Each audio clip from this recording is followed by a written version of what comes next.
Guys आज के इस वीडियो से हम लोग ऑफिशियली रिएक्ट को स्टार्ट करने वाले हैं। देखेंगे कंपोनेंट्स क्या होते हैं, प्रॉप्स क्या होते हैं और किस तरह से JSX का सिंटेक्स लिखा जाता है रिएक्ट में। आप लोग बस इस वीडियो को लाइक करके नीचे कमेंट सेक्शन में रिएक्ट ओपी जरूर लिख देना। चलते हैं कंप्यूटर स्क्रीन में, लेट्स रोल द इंट्रो।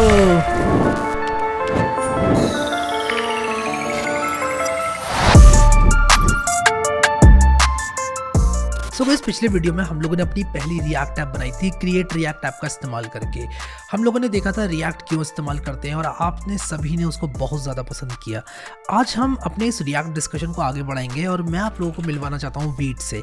अब हमने क्रिएट रिएक्ट ऐप की बात की थी, हमने इसका इस्तेमाल किया था, लेकिन क्रिएट रिएक्ट ऐप को पहले इस्तेमाल किया जाता था।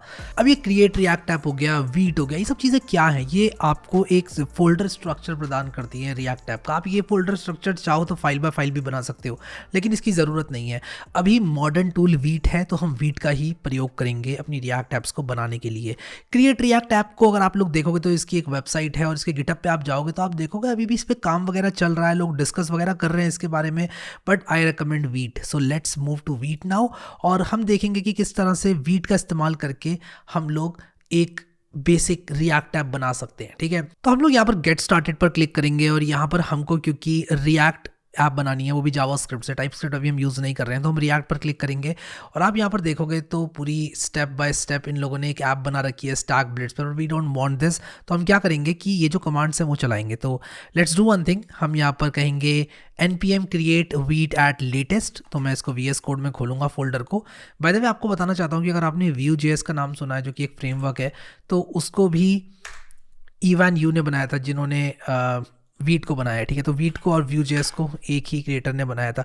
अब ये मुझसे प्रोजेक्ट नेम पूछ रहा है तो मैं इसका नाम रखूंगा रिएक्ट फर्स्ट ऐप। मैं इस तरह से रख दूंगा फर्स्ट ऐप इसका नाम, क्योंकि हमारी फर्स्ट रिएक्ट ऐप है। ये मुझसे पूछ रहा है कि भाई क्या बनाना है आपको, रिएक्ट बनानी है। ठीक है, तो मैंने रिएक्ट चुन लिया। अभी कह रहा है जावास्क्रिप्ट, हाँ भाई जावास्क्रिप्ट, एरो कीज का इस्तेमाल करके मैंने बना लिया। आपने देखा हाउ फास्ट वाज दैट, कितना फास्ट था ये। हमारी फर्स्ट ऐप जो है यहाँ पर बन गई है और इसके अंदर एक फोल्डर स्ट्रक्चर बन गया है। तो क्लोज करते हैं VS कोड को और इस फर्स्ट ऐप के अंदर आते हैं। शिफ्ट राइट क्लिक करके इस फोल्डर को खोल लूंगा मैं अपने VS कोड में और अब हम यहाँ से स्टार्ट करेंगे। तो अगर आप इसके package.json में जाओ तो आप लोगों को कमांड मिलेगा dev, विच मीन्स कि अगर मैं यहाँ पर npm run dev लिखूंगा तो एक dev सर्वर स्टार्ट हो जाएगा। अभी कह रहा है वीट इज़ नॉट डिफाइंड, तो हमें npm आई करना पड़ेगा, which is full form for npm install. Shortcut कहना चाहिए मुझे, शॉर्टकट फॉर npm इंस्टॉल। अब वापस से आओगे यहाँ पर तो देखो हमने यहाँ पर एक बार रिएक्ट ऐप को बना लिया वीट के थ्रू, तो हमें npm इंस्टॉल करना पड़ेगा। फिर एक बार नोड मॉड्यूल्स फोल्डर बन जाएगा तो हम npm रन डेव करेंगे और हमारा जो सर्वर है वो स्टार्ट हो जाएगा। अब वीट जो है वो रिलेटिवली क्रिएट रिएक्ट ऐप से काफ़ी फास्ट है, thanks to the modern tools and technologies it uses. Control click करूंगा लोकल होस्ट 5173 पे, तो आप देख सकते हो यहाँ पर ये वीट प्लस रिएक्ट बना हुआ है यहाँ पर और एक बेसिक ऐप यहाँ पर बनी हुई है। और यहाँ पर एक काउंटर ऐप जो कि हमने पिछले वीडियो में बनाई थी वो यहाँ पर बनी बनाई हमको मिलती है। ये कह रहे हैं कि भाई src/app.jsx में जाकर आप क्या करें कि अपने ऐप को बना लें। ये ऐप अब आपकी है। तो src फोल्डर के अंदर हमारे पास एक app.jsx है और यहाँ पर बहुत सारा काम हो रखा है। तो मैं क्या करूँगा, सबसे पहले तो सब कुछ मिटा दूंगा और ये भी हटा दूंगा। आप कहोगे भाई क्या कर रहे हो, सब कुछ हटा दूंगा मैं, जो जो यूज़ नहीं हो रहे यहाँ पर ये सब हटा दूंगा, सिर्फ इतना रहने दूंगा। आप इतना देखो, मैं तो ये भी हटा दूंगा यार, app.css भी नहीं चाहिए मुझे।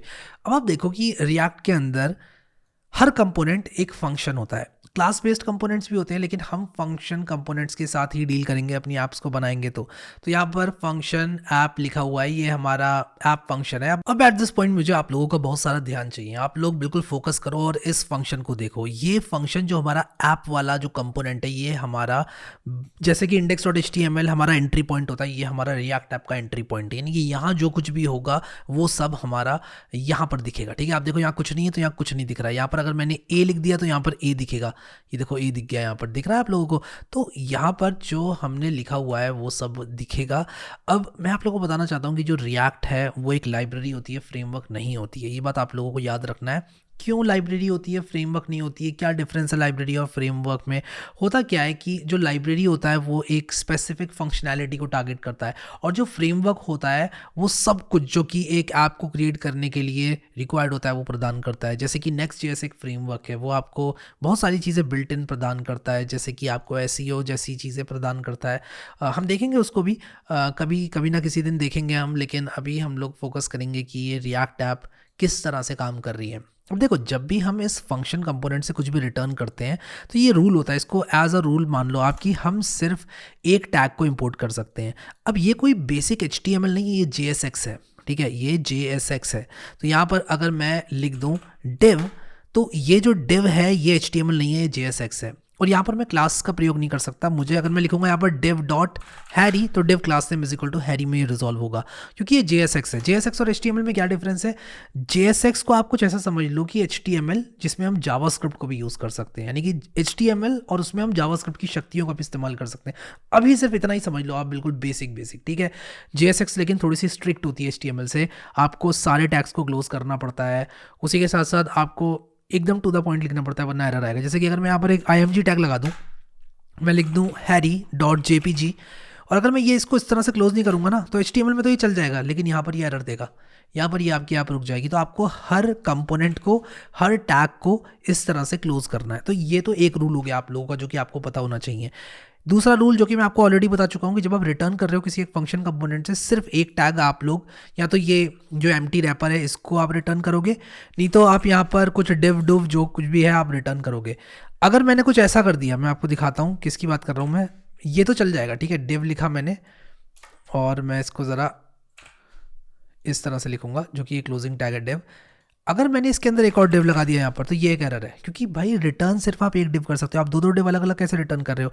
या तो आप इसको एक रैपर में रैप करो पूरे को, समझ लो आप लोग। तो ये रूल होता है। अब आप कहोगे क्यों होता है, अभी के लिए आप उसको भूल जाओ, क्यों होता है, ये होता है बस, ठीक है। अभी के लिए हमें सिर्फ इतना जानना है। फिर दूसरी चीज़ जो मैं आपको ऑलरेडी बता चुका हूँ वो ये है कि आपको क्लास नहीं, क्लास नेम का प्रयोग करना है, क्योंकि क्लास ऑलरेडी होता है जावास्क्रिप्ट में। ये HTML एंड जावास्क्रिप्ट है, HTML नहीं है। तो इसमें अगर मुझे क्लास का प्रयोग मैंने कर दिया तो कन्फ्यूजन हो जाएगा ना कि भाई क्लास ये जावास्क्रिप्ट वाला क्लास है या फिर ये HTML वाला क्लास है, इसलिए हम लोग इसमें क्लास नेम प्रयोग करते हैं। तो जैसे मान लो कि 2 शुभम है आप लोगों की क्लास में, तो आप लोग कभी हो सकता है किसी को शुभम 1 कह दो, किसी को शुभम 2 कह दो। मान लो एक का नाम है शुभम जोशी और एक का नाम है शुभम अग्रवाल, तो हो सकता है कि किसी एक का नाम आप लोग गोलू रख दो और दूसरे का नाम आप सोनू रख दो, क्योंकि आप नहीं चाहते दोनों को शुभम शुभम का और कन्फ्यूजन जो है वो क्रिएट हो। इसलिए यहाँ पर भी वही है कि class name is equal to, कई जगह तो शुभम 1, शुभम 2, शुभम 3 भी करते हैं, लेकिन हाँ ठीक है यार, मतलब वो डिपेंड करता है। अगर मैं यहाँ पर हैरी लिखूँ तो ये यहाँ पर रिफ्लेक्ट करेगा, क्योंकि ये मेरा एंट्री पॉइंट है, ठीक है, ये मेरा एंट्री पॉइंट है। अब आप कहोगे ये वर्टिकली सेंटर क्यों हो रहा है, वो भी मैं आपको बताता हूँ।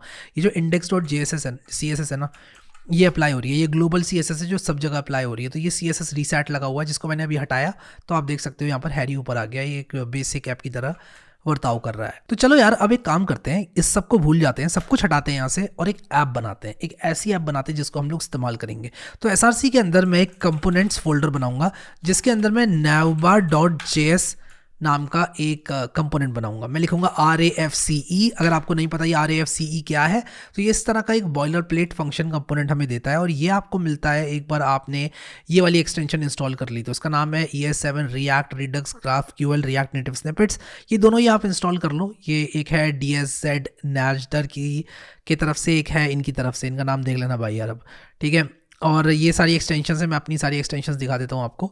सारी आपको इंस्टॉल नहीं करनी है, जस्ट दिखा रहा हूँ आपको, अगर इनकेस आपको जानना है मैं क्या क्या यूज़ करता हूँ। तो इसको मैंने अभी बंद किया, और अब मैं क्या करूँगा कि यहाँ पर एक nav बार लिखूँगा, एक बेसिक सा nav बार लिखूँगा, और इन द प्रोसेस आप लोगों को समझाऊँगा कि चीज़ें किस तरह से काम करती हैं यहाँ पर।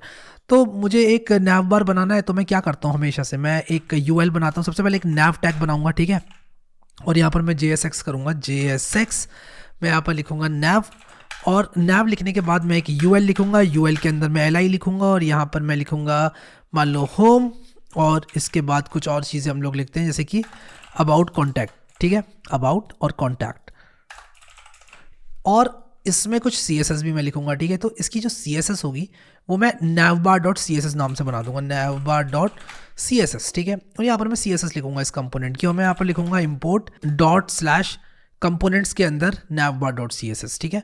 अब navbar.css में मान लो मैं लिखता हूँ बॉडी का कर दो बैकग्राउंड कलर रेड, ठीक है, मान लो मैं ऐसा कर रहा हूँ, और मैं अपने इस app.jsx में जो navbar है उसको मैं इंक्लूड करूँगा, ठीक है।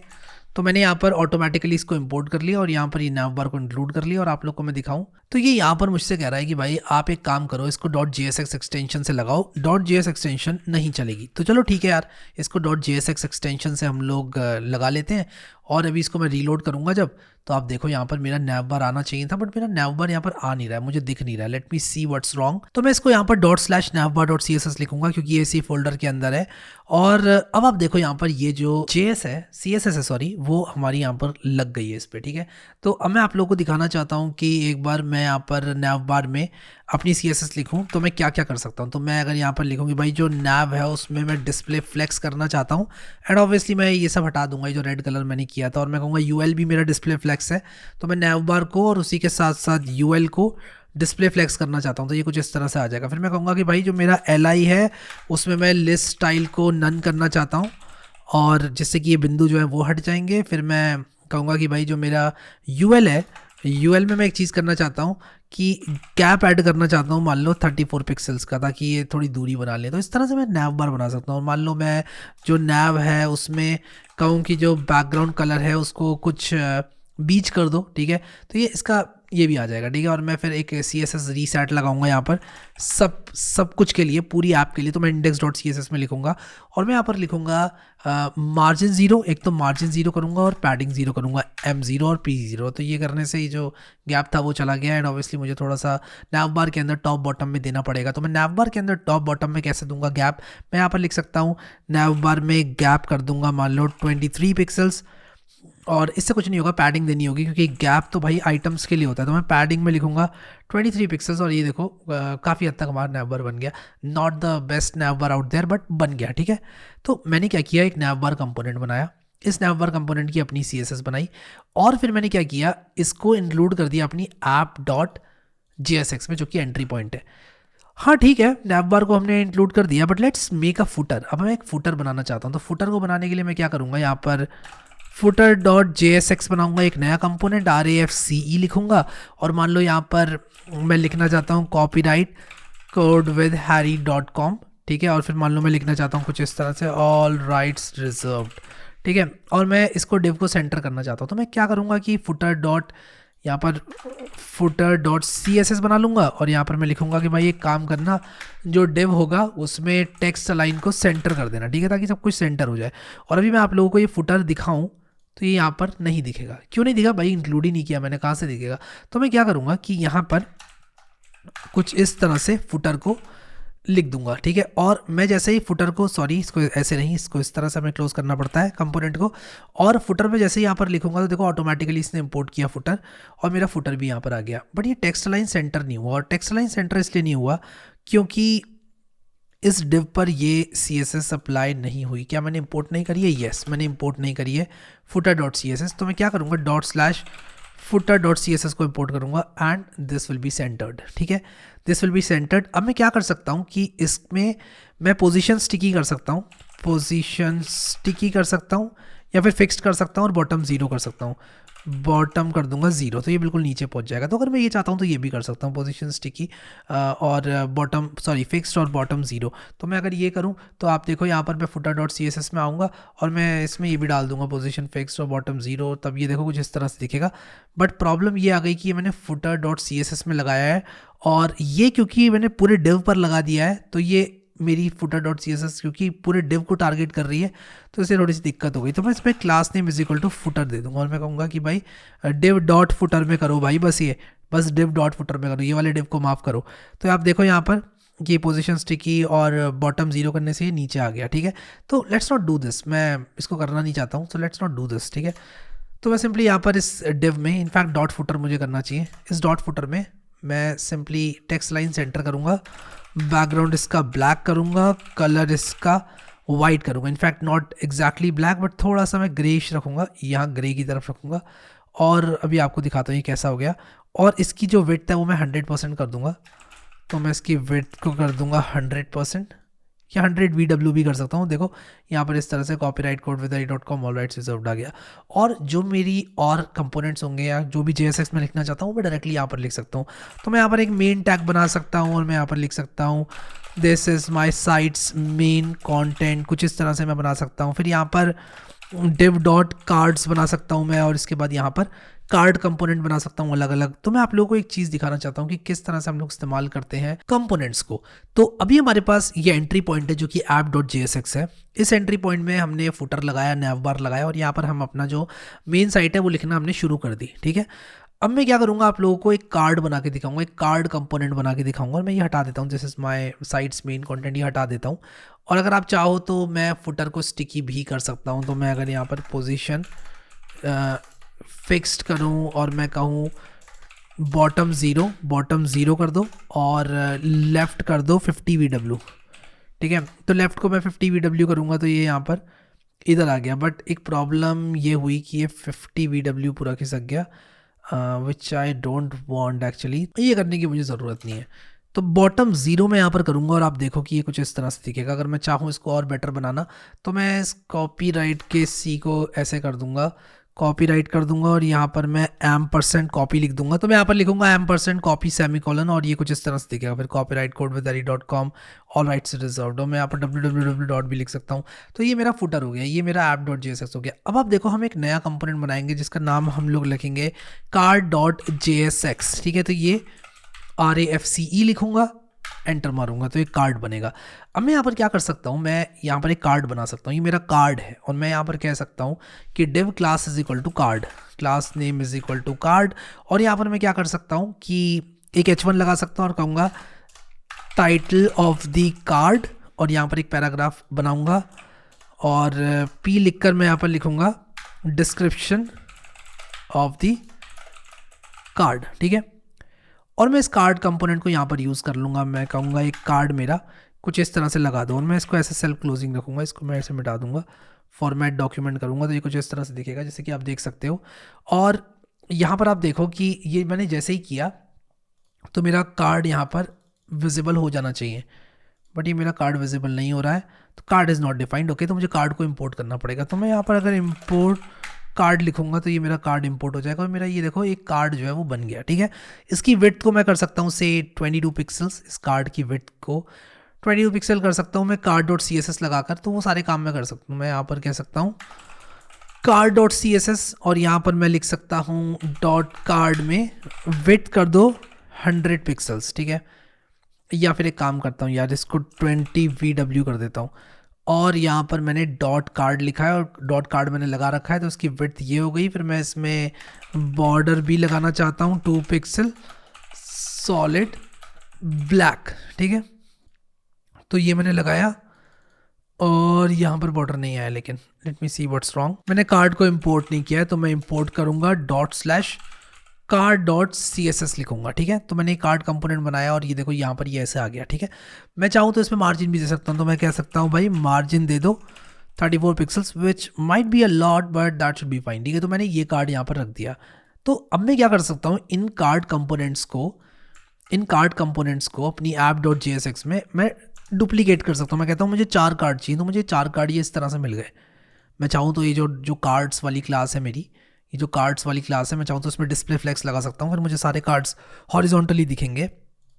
तो एक काम कर सकते हैं हम लोग, ये जो app.jsx है इसमें हम ये जो कार्ड्स है उसको डिस्प्ले फ्लेक्स दे सकते हैं। तो मैं index.css में आऊँगा और मैं कहूँगा भाई जो डॉट कार्ड्स है उसमें डिस्प्ले फ्लेक्स दे दो, तो ये डिस्प्ले फ्लेक्स हो जाएगा और ये कार्ड्स ऐसे दिखेंगे।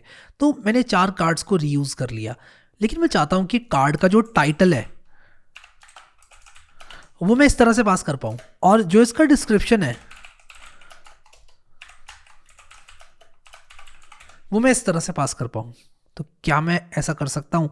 द आंसर इज यस, मैं ऐसा कर सकता हूँ, और इसे हम कहते हैं प्रॉप्स। टाइटल एक प्रॉप है, डिस्क्रिप्शन एक प्रॉप है। तो कार्ड कंपोनेंट को हम कह रहे हैं टाइटल ये कर दो, डिस्क्रिप्शन ये कर दो, लेकिन हमें कार्ड कंपोनेंट में इन प्रॉप्स को एक्सेप्ट करना पड़ेगा as an object called props. इसका नाम आप कुछ भी दे सकते हो, बट जनरली प्रॉप्स दिया जाता है क्योंकि ये प्रॉप्स होते हैं। ठीक है, तो यहाँ पर मैंने प्रॉप्स लिखा।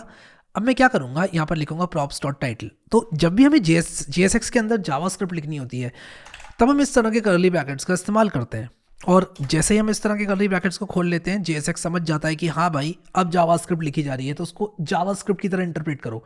ठीक है, तो मैं यहाँ पर क्या करूँगा, लिखूंगा प्रॉप्स डॉट टाइटल। तो ये क्या करेगा, प्रॉप्स ऑब्जेक्ट में जो अगर टाइटल हुआ प्रॉप्स ऑब्जेक्ट के अंदर तो टाइटल उसका डाल देगा। यहाँ पर क्या प्रॉप्स में टाइटल आ रहा है? भाई हम पास तो कर रहे हैं टाइटल कार्ड 1 और डिस्क्रिप्शन कार्ड 2, तो ये इस कंपोनेंट में प्रॉप्स एज एन ऑब्जेक्ट मिलेगा। फिर से समझो, जो भी मैं ऐसे पास करूंगा टाइटल इज इक्वल टू ये, डिस्क्रिप्शन इज इक्वल टू ये, वो यहाँ पर जिस कंपोनेंट ये कार्ड है, देखो यहाँ पर चाहो तो आप कंट्रोल क्लिक भी कर सकते हो, यहाँ पहुंचोगे सीधे कंट्रोल क्लिक करके इस कंपोनेंट में एज प्रॉप्स आ जाएगा, ठीक है। और यहाँ पर मैं कह सकता हूँ props dot description, props dot description, और यहाँ पर डिस्क्रिप्शन आ जाएगा। तो आप देखो कार्ड 1 कार्ड 2 DESC, यहाँ कुछ क्यों नहीं आ रहा है, क्योंकि पास ही नहीं किया कुछ। तो आ जाओ करते हैं पास, आ जाओ। मैं इन कार्ड्स को हटाता हूँ और इनको रेप्लिकेट करता हूँ 1 2 3 बार, और यहाँ पर मैं कर दूंगा कार्ड 2, यहाँ पे कर दूंगा कार्ड 3, यहाँ पे कर दूंगा कार्ड 4, सेम यहाँ पर भी मैं करूँगा। यहाँ पर card 1 DESC, card 2 DESC, card 3 DESC और कार्ड 4 DESC। और आप देखो मैं अपने कार्ड कंपोनेंट को इस्तेमाल कर पा रहा हूँ। तो मैं जितनी बार चाहे यहाँ पर इसको रीयूज़ कर सकता हूँ। अब मान लो मैं चाहता हूँ कार्ड की हाइट भी हो, मुझे सिर्फ एक बार इस कार्ड डॉट JSX कंपोनेंट को चेंज करना पड़ेगा और ये सब में मिल जाएगी कार्ड की हाइट। तो मैं कार्ड डॉट CSS के अंदर ही जो कार्ड है इसमें हाइट भी लिख दूंगा कि भाई हाइट भी मुझे चाहिए, कितनी चाहिए, मुझे चाहिए 10 VH की हाइट। और आप देखो यहाँ पर इसको हाइट भी मिल गई। अगर मैं चाहूँ कि ये 10 VH ना दूँ, मैं मान लो 300 पिक्सल्स दे दूँ, तो आपको वो भी मिल जाएगी। सारे कार्ड्स में ये हाइट लग जाएगी। हाउ ऑसम इज़ दैट, यानी कि हम कार्ड्स भी बना सकते हैं। अब मान लो मैं चाहता हूँ कि यार कार्ड के ऊपर अगर इमेज होती तो कितना अच्छा होता। तो मुझे सिर्फ एक बार मुझे डालना होगा किसी इमेज को। तो मान लो मैं चाहता हूँ यार ये इमेज में डाल लूँ, ये काफ़ी बढ़िया लग रही है यार, अच्छी इमेज है। तो मैं यहाँ पर क्या करूँगा, कॉपी करूँगा इस इमेज के लिंक को, कार्ड में आऊँगा और यहाँ पर मैं लिख दूंगा IMG SRC is equal to this. और आप देखो चारों के चारों कार्ड्स में ये लग गई। लेकिन ऑब्वियसली मुझे इसकी विड्थ को भी जो है चेंज करना पड़ेगा। तो मैं क्या कर सकता हूँ कि इसकी जो विड्थ है उसको मैं कर सकता हूँ, कितना करूँगा इसकी विड्थ को, चाहे मैं इस विड्थ को एक नंबर की तरह पास कर सकता हूँ। जैसे मान लो मैं 233 कर दूँ, तो 233 किया तो ये हो गया, देखो ठीक है। और मैं चाहूँ तो इसको सेंटर भी कर सकता हूँ, CSS आपको आती है वो आप लगा लेना, ठीक है। बट इसको मैं चाहूँ तो एज अ स्ट्रिंग पास कर सकता हूँ ऐसे, या फिर मैं कह सकता हूँ कि भाई इस चीज़ को भी मैं एज अ जावास्क्रिप्ट लिखना चाहता हूँ। तो मैं ये करूँगा, तो यहाँ पर अब मैं जावास्क्रिप्ट लिखूँगा, तो मैं इस तरह से लिखूँगा 233। तो ये एज एन इंटीजर इंटरप्रेट होगा और ये पूरा जो वैल्यू होगी वो विड्थ को मिल जाएगी। तो ये चीज़ आपको समझना थोड़ी ज़रूरी है। तो यहाँ पर आप देखो 233 मैंने किया तो ये ऐसे हो गया। मैं चाहूँ तो इसको अभी और बढ़ा सकता हूँ, 333 कर सकता हूँ, तो ये कुछ इस तरह से आ गई। और मैं इसका ओवरफ्लो जो है वो कह सकता हूँ कि भाई ओवरफ्लो हिडन कर दो। अब मैं इसमें इनलाइन CSS डालना चाहता हूँ, वो मैं कैसे डालूंगा, ये भी देखो कैसे डालूंगा। मैं लिखूंगा स्टाइल, मैं कहूँगा स्टाइल इज इक्वल टू, अब मैं यहाँ पर जावास्क्रिप्ट लिख सकता हूँ इन ब्रैकेट्स के अंदर। मैं एज स्ट्रिंग नहीं डाल सकता इनलाइन CSS, यहाँ पर एज जावास्क्रिप्ट डालूंगा। अब ये तो जावास्क्रिप्ट का करली ब्रैकेट हो गया, जिसका मतलब ये हुआ कि मैं इसके अंदर जावास्क्रिप्ट लिखने वाला हूँ। अब ये एक और जो करली ब्रैकेट मैंने लगाया वो एक ऑब्जेक्ट का लगाया। मैं यहाँ पर मान लो लिखूँ बैकग्राउंड कलर। अब देखो मैंने जैसे ही ये लिखा तो एक ये ऑब्जेक्ट आया बैकग्राउंड कलर। तो जब भी हम JSX में CSS डालते हैं तो इस तरह से इस्तेमाल करते हैं हम बैकग्राउंड कलर को, और कोलन करके मैं यहाँ पर लिख दूंगा रेड। तो आप देखो इसका जो बैकग्राउंड कलर है वो रेड हो जाएगा, बट ये दिख नहीं रहा है। कोई बात नहीं, हम कुछ और यूज़ करते हैं। अगर मैं यहाँ पर लिखूँ बॉर्डर और मैं लिखूँ 2 pixel solid black, 2 pixel solid black, तो ये बॉर्डर यहाँ पर अप्लाई हो जाएगा। आप देख सकते हो ये मिल गया। उसी तरह से मैं कह सकता हूँ कि भाई जो ओवरफ्लो है उसको क्या करो, हिडन कर दो। ओवरफ्लो हिडन चाहिए, और ओवरफ्लो हिडन मैंने जैसे ही किया तो ओवरफ्लो हिडन क्यों नहीं हुआ, लेट मी सी। ओवरफ्लो हिडन होना चाहिए, मैं चाहता हूँ कि इस इमेज का ओवरफ्लो हिडन हो, बट ओवरफ्लो मुझे कार्ड में हिडन करना है बाय द वे। तभी तो देखो ओवरफ्लो हिडन हम लगाते हैं कंटेनर में, ठीक है। तो इसीलिए ये गलती मैंने करी है। ओवरफ्लो हिडन वैसे ही इस इमेज पर क्लिक करोगे तो आ तो गया है, बट मुझे ये ओवरफ्लो हिडन यहाँ नहीं लगाना है, मुझे कार्ड पे लगाना है, ऊपर लगाना है। तो मैं वही करूँगा, यहाँ पर लिखूँगा स्टाइल, या तो मैं इस कार्ड में यहाँ पर जाके लिख दूँ ओवरफ्लो हिडन, वो भी चलेगा भाई, ठीक है, वो भी चलेगा, उससे भी ये हाइड हो जाएगी।